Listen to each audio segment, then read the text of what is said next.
congrats on being you. That was fabulous. That's literally the best intro I've ever had. Thank you, guys. Awesome. I was telling you were walking. I love your wife. I do She's been too. here a couple times. Yeah. Oh my God, she's so great. I usually never mention the significant other, but I love when she comes on. She makes you feel so good. She really does. She's just like, she just floats. She just spreads joy wherever she goes. I know, she's funny. Anyway, I'm gonna talk about you now. Okay, yeah. But congrats on the new movie. Thank you. So Regretting You is a bit of a change. I mean, you've done a lot of different things, which I love in actors. I love that. But this is a little bit more of a drama. Yeah, I've been lucky enough to, as an actor, to be in a bunch of different genres, but I've never been in like a touching romantic drama. Yeah. And I think that was like reason enough for me to want to do it, to just mix things up. And this is a different type of character for me. I think people are maybe used to me playing slightly morally corrupt characters, kind of villainous. What does that feel like when people are like, you know what role you'd be good for? Yeah, it's but like this guy, he's a nice guy. Yeah. And that's a weird thing that is a new thing for me, but I like to believe that I'm closer to this character than any of the other villainous characters I've played, All right, so explain the premise of the movie.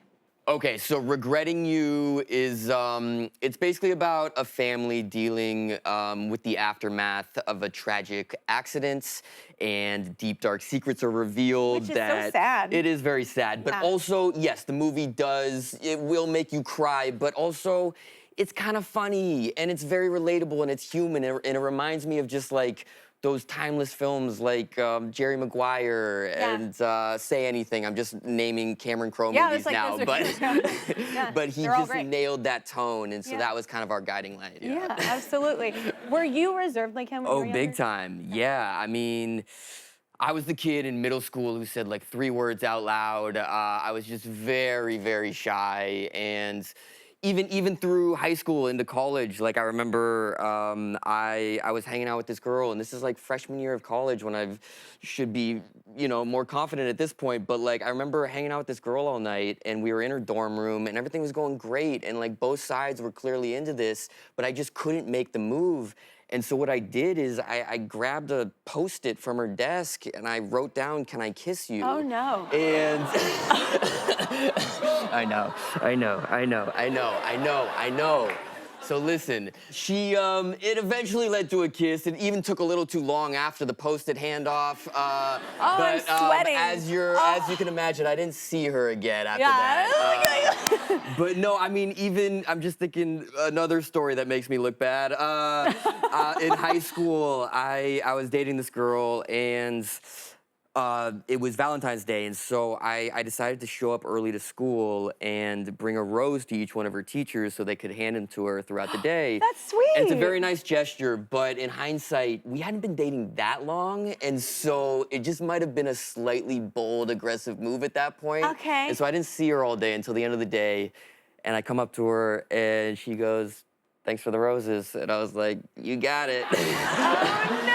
I think she might have just been embarrassed really that she was like sweet. in every class and getting handed another rose. Have you always been good like you intentions. like someone and you're all in? I guess so. Okay. I'm a pretty romantic person That's at heart. nice. Yeah. I like the vulnerability of that. A lot of guys don't show that, especially in high school. Yeah.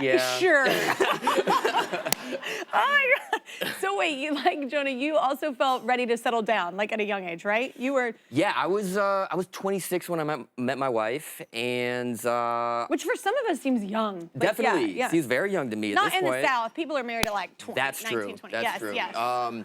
But no, I guess I was, I wasn't necessarily even looking, but I was just mentally ready, and it was so nice because when we met each other, there was just no games, and we both were just very open and like, I'm all in, and just like metaphorically giving each other roses in every classroom. Yes. And it was just like, there's you no... found your person. Yeah. And she's great. I love awesome. her. Yes.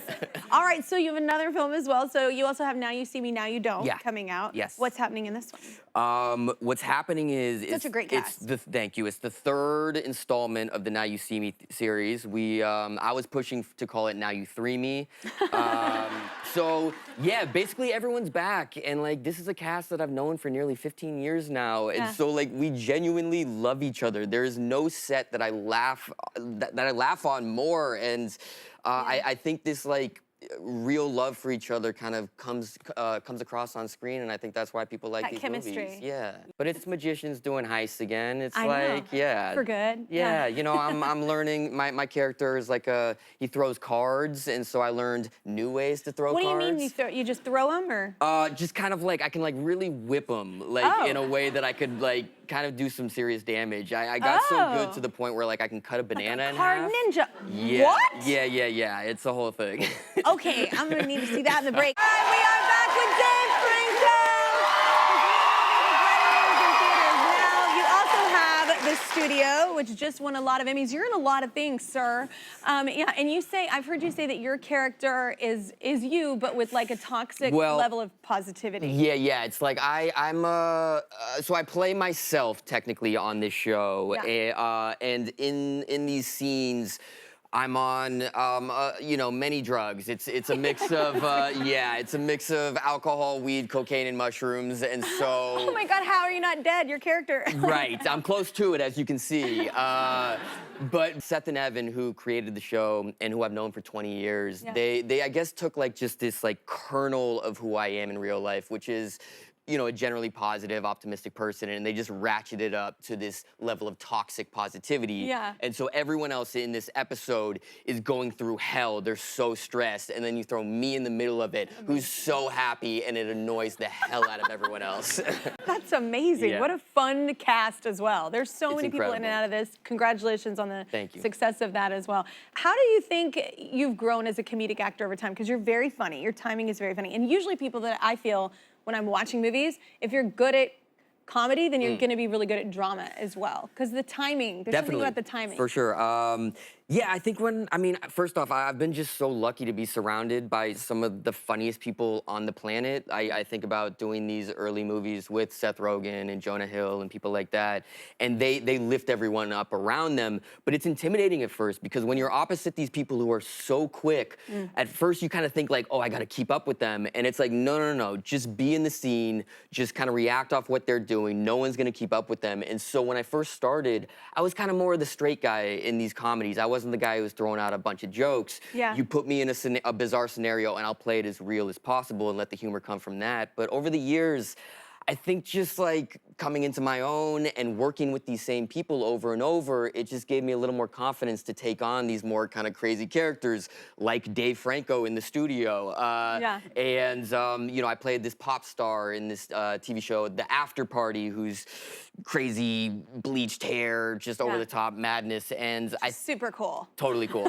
But I think, it comes from just being on these sets with these people who I've known for so long, who I feel safe with, and I know that I can just go nuts and they'll rein me in if they have to, but more often than not, they're just pushing me to go further. Kind of got used to the environment of it. Yeah. You're also a director, and is it true the first film you directed was To Face the Fear?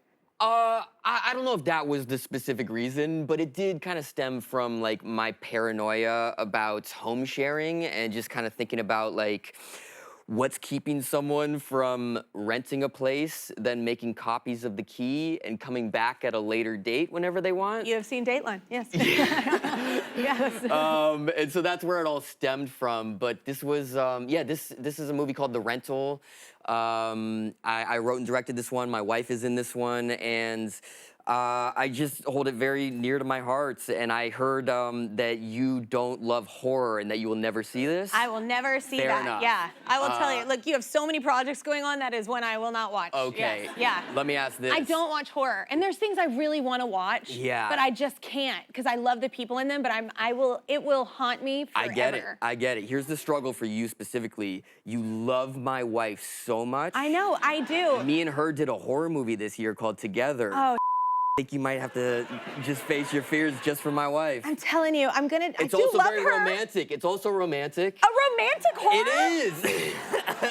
It is. I'm intrigued. It's kind of a gateway horror. Honestly, people have said this. A gateway Yes, horror. for people who don't love horror, this is kind of your first step in. I will try. Okay. I really am. You're not going to get past the first scene, I'm going to tell you that. Oh, yeah. just right off the bat. And we're not even in the first scene, so Wait, you're not going to make it past.